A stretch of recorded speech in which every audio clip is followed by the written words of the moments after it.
All right, let's talk USC Trojans football here for a little bit. Look, we're obviously in the middle of the spring ball, starting to see what USC is going to look like for the 2024 campaign. Obviously, all eyes are on the defensive side of the football. Can they make the much needed improvements? We've talked about it a lot this offseason, and we're seeing some good stuff from Coach Riley and how he's looking to improve the defense and solve a lot of the problems. And we've got a great report out of spring ball to highlight just that. Let's jump right into this report and Coach Riley's remarks, and we'll talk about it more on the other side.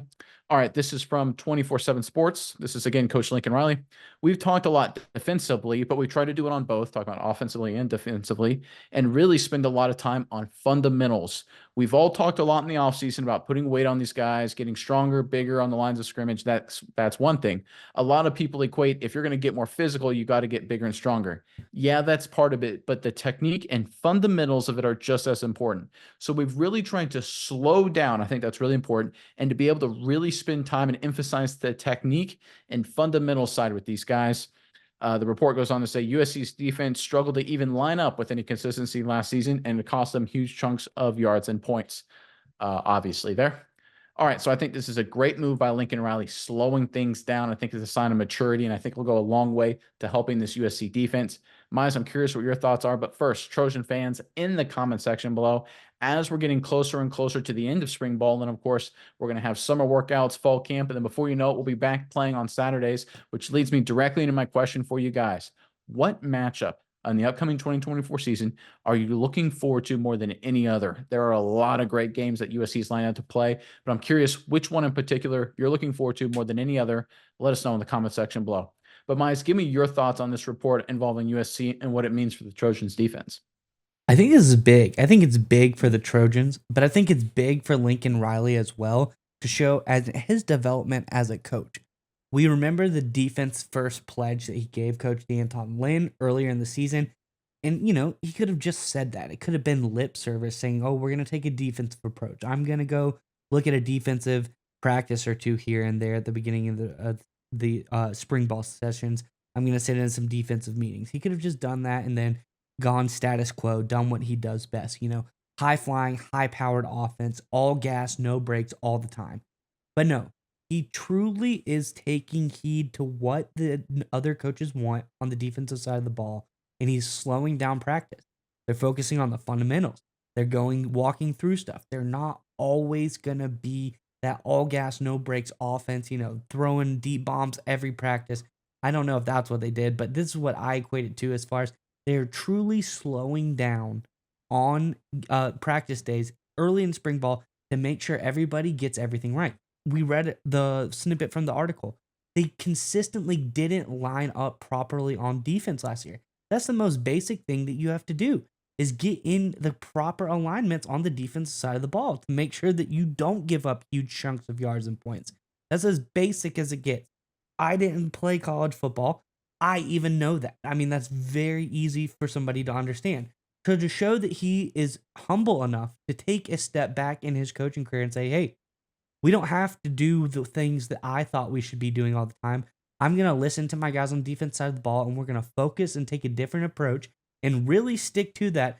I think that shows that he's not going to flame out. He's not going to be one of those coaches that have a really great niche. They just keep doing the same thing over and over again. It kind of reminds me a little bit of Chip Kelly-esque guy when he was a head coach. He had great high-flying offenses at Oregon. They did a lot of trickery, a lot of things. They probably didn't focus on the fundamentals on a couple of other things. And they were a really great regular season team, but they could never quite get the horse over the finish line. It's a team that really never actually finished what they wanted to do, and that's win a national championship. I think that's the goal at Southern Cal. And to have a fundamentally sound defense, I think that's a key. And I think Lincoln Riley shows he knows that, and that is what he has dedicated this offseason to.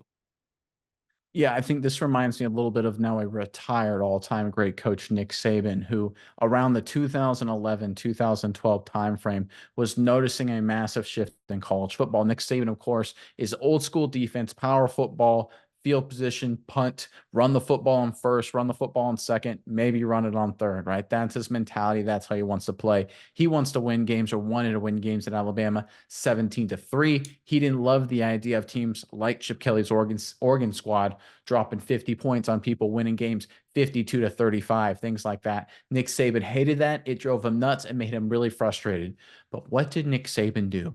He didn't let his own ego, his own mentality, the way he thought the game should have been played, and have that dominate the Alabama Crimson Tide focus. He was like, look, I know the direction the game's going. I know our weaknesses right now. We're going to pivot. We're going to become that spread offense. We're going to become that high-flying, high-scoring, aggressive offense. And Alabama became that, and Alabama won a lot more games and won a bunch more national titles.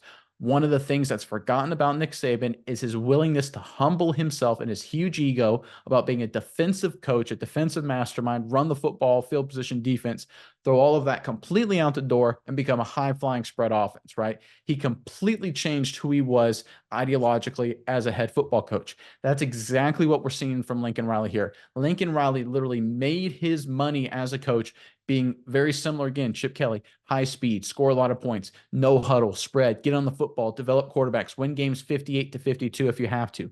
That's how Lincoln Riley made his name in college football. Obviously, it got him the job at USC, but now he's sitting here looking at the way that, especially the way the season ended last year, and he's like, look, this isn't going to win national titles, right? This may even not win Big Ten titles into the future. We have to change who we are ideologically. I have to change who I am ideologically. And that means slowing it down. That means instead of, even in spring ball, not running the no huddle offenses in scrimmage periods, running plays and schemes and strategies, and giving the defense time to line up and figure out how to adjust and to bring them up to speed. It's slowing down who they are as a football team, who they are as an offense, so that way they become a more complete picture. It's the purest definition of taking one step back to go two steps forward. I love the fact that Lincoln Riley is humbling himself, putting his ego to the side, saying, listen, I don't need to be known as the guy that can lead an offense to score 55 points a game, right? I want to be the guy that wins national titles. And it's this kind of ideological shift, very, very similar to what Nick Saban did in Alabama, that I think will give USC, to give the USC Trojans a good opportunity to take a massive leap, compete in the Big Ten, make the college football playoff, and finally come back to winning national titles. Data brokers sell your information to scammers, spammers, and anyone else who may want to target you. Your full name, email, home address, health records, even your relatives. It's all out there. That's why we use Aura, the sponsor of today's video. Aura shows us which data brokers are selling our information and automatically submits opt-out requests for us. Cleaning up our information not only reduces the amount of that stupid spam we all get, but it also protects us from hackers who could use this information to help them access our social media accounts, bank accounts, and other sensitive information. Aura also does much more to protect us and our families from online threats. We also get features like antivirus protection, VPNs, password management, parental controls, identity theft insurance, and more without having to download several different apps. That's really key. One location, get all this great stuff. It's really easy to set up, and the best of all, we get everything at one affordable price. You may already have one or two of these tools already, but not having Aura is like locking the front door and leaving the back door wide open.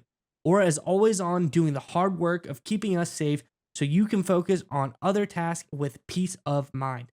We value our privacy, and we also value yours. So go to aura.com/SMI college to start your 2-week free trial. Again, linked in the description below. Go to aura.com/SMI college to start your 2-week free trial today.